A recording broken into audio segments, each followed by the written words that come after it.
সম্পদ লুটতরাজ করে দিত। প্রিয় ভাইরা, এই ধরনের কার্যক্রম সেখানে পরিচালিত হচ্ছিল।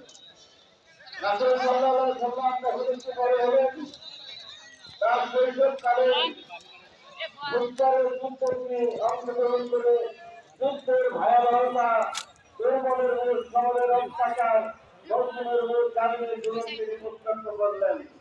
যুদ্ধ থেকে ফিরে এসে তিনি একটি উদ্যোগ গ্রহণ করলেন।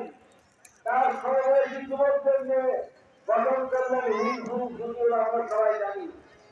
এই হিন্দু যুদ্ধের মাধ্যমে সমাজ থেকে অন্যায়, অত্যাচার, জুলুম, শোষণ, নির্যাতন দূর করে একটি শান্তিপূর্ণ সমাজ প্রতিষ্ঠা করতে তিনি কাজ শুরু করলেন। সমাজ ভাইয়েরা, আমরা সবাই জানি তার এই মিশন সাকসেসফুল হয়নি। সমাজ থেকে অন্যায়, অত্যাচার, করতে পারেননি। সমাজের শান্তির ভক্ত দ্বারা প্রবাহিত করতে পারেননি।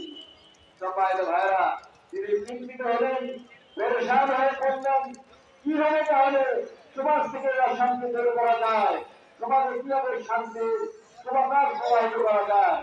সমাজ ভাইয়েরা, তিনি লোকালয় থেকে চলে গিয়ে, সংসার থেকে দূরে গিয়ে, মক্কা থেকে 5 কিলোমিটার দূরে হেরা গুহায় চিন্তামগ্ন হলেন যে কিভাবে সমাজকে বৈষম্য মুক্ত করা যায়, কিভাবে সমাজকে দুর্নীতি মুক্ত করা যায়, কিভাবে সমাজকে জুলুম, শোষণ, নির্যাতন মুক্ত করা যায়।